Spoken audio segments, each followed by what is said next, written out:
అందరి సమాచారం ఛానల్కి స్వాగతం.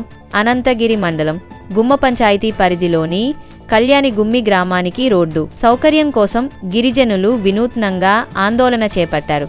చిన్నపిల్లలతో కలిసి రోడ్డుకు రాసిపెట్టుకుంటూ 2 చేతులెత్తి దండం పెడుతూ ప్రభుత్వానికి విజ్ఞప్తి చేశారు. ఫారెస్టు అనుమతులు ఆలస్యం అవడం వలన బిటి రోడ్డుకు పనులు నిలిచిపోవడంతో విద్య, ఆరోగ్య, రేషన్ 108, 104 వంటి ప్రాథమిక సదుపాయాలకు గిరిజనులు దూరంగా ఉన్నారు. అడవి హక్కుల చట్టం ప్రకారం హక్కులు పొందిన తరువాత కూడా ఫారెస్ట్ డిపార్ట్మెంట్ అనుమతులు ఇవ్వకపోవడాన్ని గిరిజనులు దుర్మార్గంగా అభివర్ణించారు. Deputy CM Pawan Kalyan road కోసం అడవి బాట పడుతున్న స్థానిక గిరిజన సమస్యలపై స్పందించకపోవడంపై కూడా విమర్శలు వెల్లువెత్తాయి. అడవులను నాశనం చేస్తున్న కార్పొరేట్ కంపెనీలకు అనుమతులిచ్చే కూటమి ప్రభుత్వం ప్రజలు రోడ్డు అవసరానికి ఎందుకు వెనకడుగు వేస్తోందని గిరిజనులు ప్రశ్నిస్తున్నారు.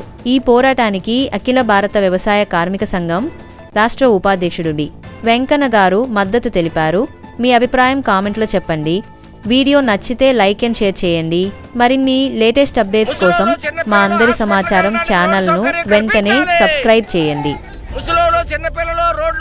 హాస్పిటల్కి వెళ్ళడానికి రోడ్డు సౌకర్యం కల్పించాలి.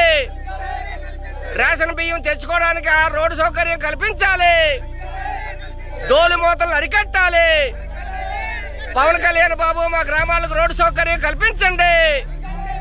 పవన్ కళ్యాణ్ బాబు మా గ్రామాలకు రోడ్డు సౌకర్యం కల్పించండి. ఈ రోజు ఆ ఫారెస్ట్ అధికారులు అనుమతి ఇవ్వడం కాదు, ఫారెస్ట్ అధికారులు పర్మిషన్ ఇవ్వకపోతే ఇక్కడ జిల్లా కలెక్టర్ గారు, ఇక్కడ పీఓ గారు ఏం చేస్తున్నారని చెప్పేసి మేము అడుగుతా ఉన్నాం. కాబట్టి జిల్లా కలెక్టర్ గారు పట్టించుకోరు, పీఓ గారు పట్టించుకోరు. ఫారెస్ట్ అధికారుల అనుమతులు మీరు తెచ్చుకోండి అని చెప్పేసి గిరిజనులు చెప్తే గిరిజనులు ఎక్కడ అనుమతులు తెచ్చుకుంటారని చెప్పేసి మేము అడుగుతా ఉన్నాం. కాబట్టి ఇక్కడ గిరిజనులకి స్కూల్ సౌకర్యం లేదు. పిల్లలకి ఈరోజు స్కూల్కి వెళ్ళాలంటే ఇక్కడ దాదాపు 5 కిలోమీటర్లు నడిచి వెళ్ళవలసినటువంటి పరిస్థితి ఉంది. ముసలోళ్ళకి, చిన్నపిల్లలకి ఎవరికైనా ఆరోగ్యం బాగులేకపోతే డోళ్లు మోసుకొని ఇక్కడ వెళ్ళవలసినటువంటి పరిస్థితి ఇక్కడ కనిపిస్తూ ఉంది. అదేవిధంగా అనేకటువంటి ఇబ్బందులు ఈ రోజు పడుతుండ్రు. ఇక్కడ ఫారెస్ట్ భూములు అని చెప్పేసి చెప్తాను. ఫారెస్ట్ భూములకి ఈ రోజు అటవీ హక్కుల చట్టం ప్రకారం గిరిజనులందరికీ ఆల్రెడీ పాస్బుక్లు ఇచ్చారు, హక్కు పత్రాలు ఇచ్చారు. ఇంకా చాలా మందికి ఇవ్వాల్సి ఉంది. వాళ్ళందరికీ ఇవ్వాలని చెప్పేసి మేము డిమాండ్ చేస్తా ఉన్నాం. ప్రధానంగా ఈ రోజు గిరిజనులు ఎవరైతే ఉన్నారో వాళ్ళ జీవన పరిస్థితులు మెరుగుపరవలసినటువంటి ప్రభుత్వం ఈ రోజు అత్యంత దుర్మార్గంగా వ్యవహరించడం సరైనది కాదు.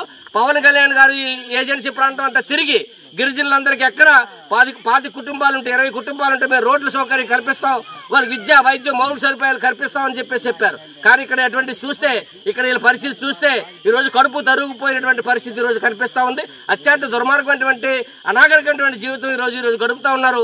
అందుకని గిరిజనులందరూ కూడా ఈ రోజు గోసులు పెట్టుకొని మాకు పవన్ కళ్యాణ్ బాబు మాకు రోడ్డు సౌకర్యం కల్పించండి, మమ్మల్ని ఆదుకోండి, మా పిల్లలకు చదువు చెప్పండి, మాకు వైద్యం చేయించండి, మా రేషన్ సరుకులు తెచ్చుకోవడానికి రోడ్డు సౌకర్యం కల్పించండి, 108, 104 మా గ్రామానికి వచ్చేటువంటి సౌకర్యం కల్పించండి అని చెప్పేసి అడుగుతా ఉన్నారు.